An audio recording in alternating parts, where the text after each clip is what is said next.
오늘도 복된 하루 되시기를 축복합니다. 코로나 사태를 겪는 동안 교회가 여러 어려움을 겪었지만 예배를 모여드리지 못했다는 것과 더불어 한 가지 어려움은 교회가 집단 감염의 온상이 된 듯이 사회적인 지탄을 받게 되었다는 사실이었죠. 주변은 돌아보지 않는 이기적인 집단이라는 지탄이 있었습니다. 특히나 우리 한국교회는 요즘 반동성애 집회, 입법 저지 활동이라든지 대사회적 활동을 하기 때문에 그만큼 사회적인 저항도 많이 부딪히고 있는 그런 현실입니다.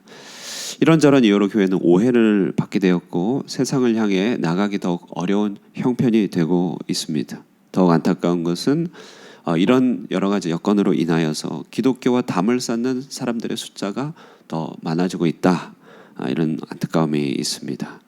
어떻게 보면요, 오늘 본문의 바울 역시도 고린도 교회와 관계 속에서 동일한 어려움을 당했던 것이죠.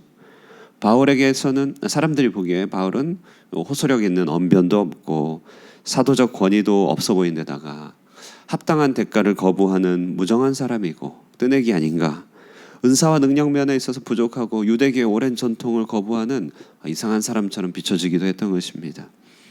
안타까운 것은 고린도 성도들이 바울을 멀리하면서 바울이 담고 있는 보화, 그리스도라고 하는 복음의 보화를 역시 멀리하게 됐다는 것이죠.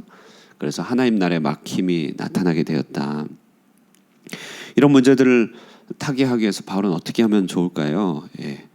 여러 오해나 거리감 등으로 관계의 단절은 고사하고 복음이 막히는 현실을 타개하고자 바울은요, 자기 자랑이라고 하는 그 바울의 대적자들이 취한 양식, 형태를 그대로 활용합니다. 17절 말씀, 18절입니다.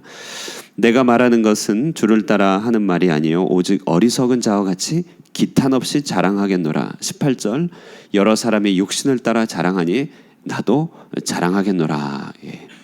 배경을 생각해 보면 그 대적자들, 유대주의적인 그 유대주의자들이 얼마나 자기 자신을 자랑했는지를 알 수 있는 대목이죠.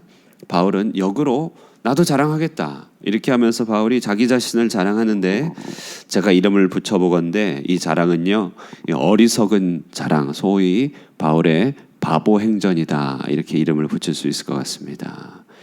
대적자들이 보인 자랑의 형식을 빌려 자기도 자랑을 하겠다.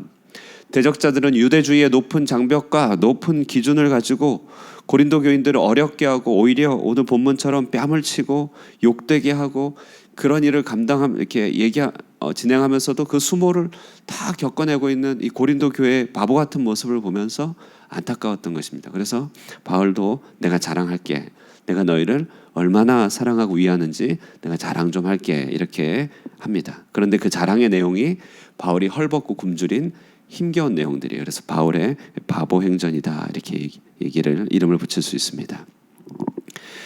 자, 그러므로요, 이 시대에 우리가 마음에 염두해둬야 될 전도자의 자세를 우리는 여기서 볼 수 있습니다. 대적자들과 달리 어떻게 숨은 수고를 감당했는지를 보여주는 자랑, 바보 행전, 우리도 본받을 수 있습니다. 첫 번째는요, 숨겨진 수고를 저축하는 삶을 살아갈 때 우리는 사람들 앞에 우리를 내세우고 자랑할 수 있습니다.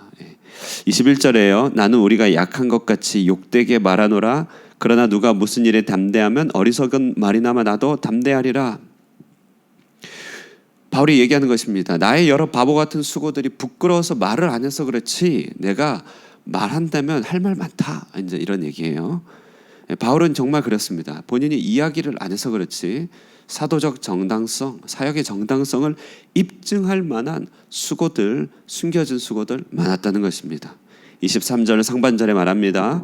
그들이 그리스도의 일꾼이냐 정신없는 말을 하거니와 나는 더욱 그러하도다.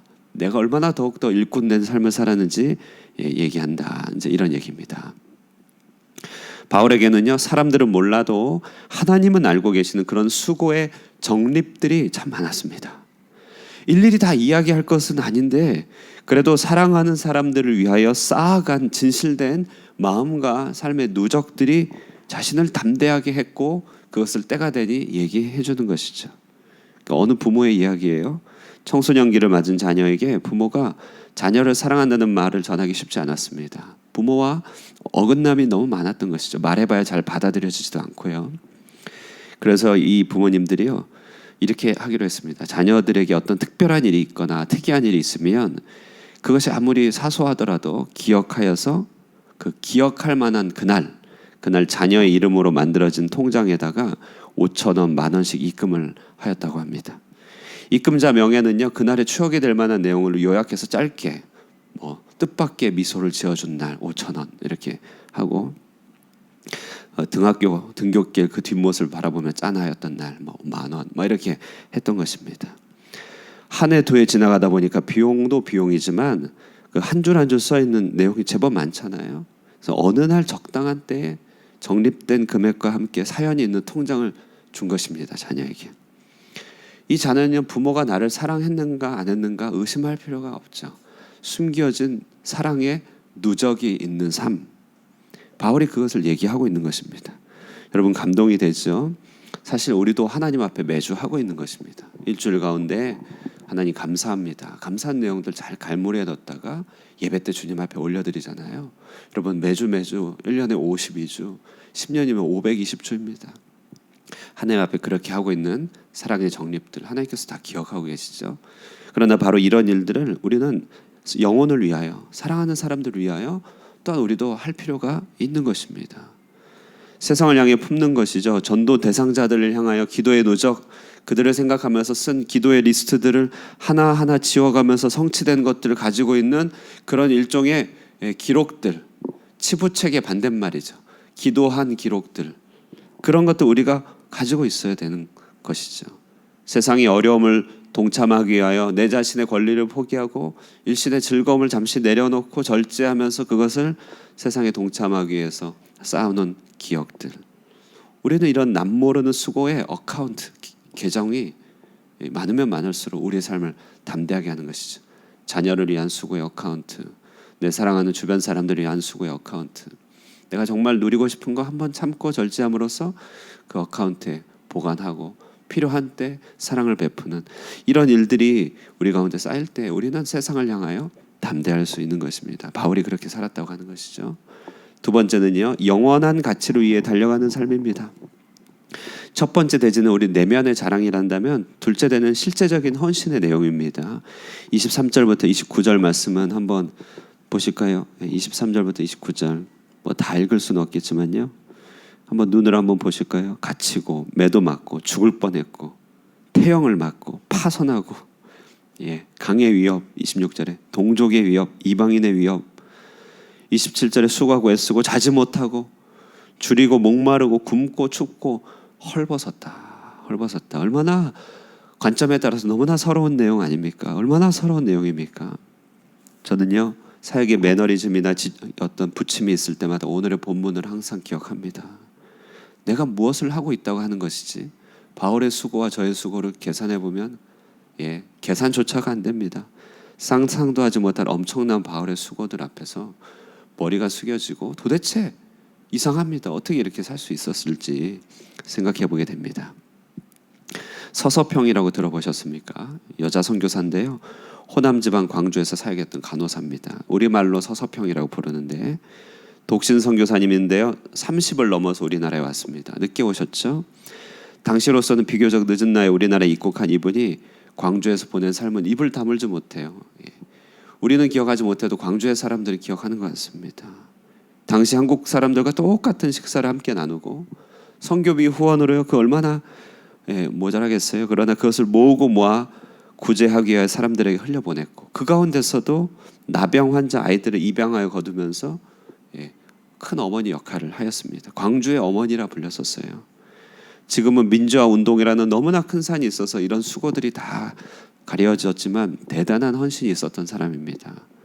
정말 이 시대 사람들은 따라할 수조차 없는 그런 헌신들. 근데 당시에는 그런 분들이 꽤나 전 세계에 많았습니다. 에콰도르족에게 선교하러 갔다가 복음 한번 제대로 전하지 못하고 죽은 짐 엘리엇 아십니까? 창끝이라고 하는 영화로 나왔는데요. 나중에 아내가 그 남편이 죽은 그 자리에 다시 가요. 그래서 그들을 다 개종시킵니다. 나중에요, 짐 엘리엇의 일기가 발견됐는데 이런 말이 있어요. 영원한 것을 얻기 위해 영원하지 않는 것을 버리는 자는 결코 바보가 아니다. 이런 말이 있습니다. 영원한 것을 얻기 위하여 영원하지 않는 것을 버리는 자는 결코 바보가 아니다. 서서평 선교사의 일기장에도요, not for success, for service, but service 이렇게 돼 있어요. 성공이 아니라 섬김이다 이렇게 써 있죠. 노년의 느느와르는요, 류마티스로 고생이 많았다고 합니다. 고통 속에서 그림을 그릴 때 친구들이 너무 딱해서 이제 그만하라고, 집착하지 말라고 할 때 르느와르가 이렇게 얘기했다고 해요. 고통은 순간이지만 내가 그린 그림의 아름다움은 영원하지 않는가 이렇게 얘기했다고 합니다. 바울이 당시에 겪은 고통, 이 바보들의 행전, 바보의 행전이 2000년 동안 회자되는 아름다운 그림이 될 줄이야 상상이나 했겠습니까? 이 같은 모든 수고는 진정한 가치가 어디에 있는지를 아는 자만이 달려갈 수 있다. 우리는 영원한 것을 얻기 위하여 영원하지 않는 것을 버리는 자들 아니겠습니까? 하늘의 가치, 부활의 세계로부터 오는 것들을 추구하는 삶, 때가 되매 긍휼히 여기서 하나님께서 말할 수 없는 부흥의 역사를 베풀어 주시는 삶, 이런 가치를 알고 달려가는 삶이 있을 때 우리는 담대하게 사람들 앞에 우리의 이야기를 할 수 있다는 것입니다. 내 삶을 봐라, 내 삶을 봐라. 세 번째는요, 그러므로 영혼을 향하여 갖는 진실한 애타는 마음이 있어야 된다. 28절입니다. 이 외의 일은 고사하고 아직도 날마다 내 속에 눌리는 일이 있으니 곧 모든 교회를 위하여 염려하는 것이라 이렇게 얘기하고 있어요. 주님은 염려하지 말라고 했는데 바울은 크게 염려하고 있습니다. 그런데 이 염려는 생명을 위한 염려입니다. 살리는 염려예요. 주님이 염려하지 말라고 하는 염려는 물질에 대한 염려죠. 바울은요, 살아있는 것들, 사람에 대한 염려를 하고 있습니다. 바로 주 안의 염려, 영혼을 향한 진실한 염려입니다. 29절, 누가 약하면 내가 약하지 아니하며 누가 실족하게 되면 내가 애타지 아니하더냐. 내 인간관계의 10명을 생각해 보십시오. 그들 가운데 약하면 약하고 실족하면 애탑니까? 사람들이 너무나 물질주의화 되어가는 모습을 보는 것에 대한 염려, 하나님 앞에 자신을 세우지 못하고 일시적인 즐거움에 빠져가는 것들에 대한 염려, 주님께 부요하지 못한 이 시대를 향한 염려, 영혼에 대한 무지, 사람들의 맹목들에 대한 염려들, 서서히 침몰해가는 배처럼요, 영혼이 잠들어가고 있는 이런 시대를 향한 염려가 있는가? 이 염려가 우리를 사람들 앞에 세우는 자랑이 되게끔 한다는 것입니다. 말씀을 정리합니다. 일시적인 즐거움을 절제하면서 도리어 사랑에 숨겨진 수고를 정립해가는 삶, 그리고 영혼을 위하여서요, 영원하지 않는 것들을 버리고 달려갈 수 있는 삶, 그리고 우리 영혼들을 위하여 진실하게 염려하는 삶, 이것이 우리 안에 가득 찰 때, 이것이 우리의 자랑이 될 때, 이것이 툭 치면 나오는 내 이야기 될 때, 내 사연이 될 때 우리는요, 세상의 어떠한 취급, 어떤 오해를 막론하고 담대하게 설 수 있는 것입니다. 이 바울의 바보 행전이 우리의 바보 행전이 될 수 있기를 주님의 이름으로 축원드립니다. 기도하겠습니다. 하나님 아버지, 이 시대에 복음에 대하여 등지고 하나님의 교회를 지탄하는 이 세상의 영들이 너무나 많이 있습니다. 하나님, 어떤 경우는 우리의 부족함과 우리의 나태와 게으름들이 하나님 자초한 일이기도 하지만, 그러나 우리의 숨겨진 수고들, 또 하나님 앞에 달려가는 우리의 영혼을 추구하는 삶들을 이해하지 못하여 얻게 되는 오해도 너무나 많이 있습니다. 그러므로 하나님, 우리가 주님 앞에 서서 일관된 마음으로 사랑의 수고를 잘 정립하며 영혼을 위하여 영원하지 않는 것들을 버리는 삶들을 살게 하여 주시고, 영혼들을 향한 애타는 염려를 통해서 하나님과 사람 앞에서 진실된 사랑으로 이 세상을 대하는 복 있는 사람들이 될 수 있게 하여 주시옵소서. 하나님, 그러므로 우리의 수고들과 기도들을 통하여 이 땅의 부흥의 역사를 허락하여 주시고 잠들어가는 이 세상을 깨울 수 있는 은혜들을 우리에게 허락하여 주시기를 간절히 바랍니다. 이 같은 은혜들이 우리 교회 안에 가득하게 하여 주시고 우리 다음 세대 청소년들, 우리 자녀들에게 넘치게 하여 주시며 우리를 거쳐가고 우리를 아는 모든 사람들에게 이 같은 은혜들이 흘러갈 수 있도록 도와주시옵소서. 오늘 아침에 간절한 마음으로 기도합니다. 주님의 마음으로 기도할 때 능력의 역사 있게 하여 주시기를 간절히 바라옵고 살아계신 예수님의 이름으로 기도드리옵나이다. 아멘.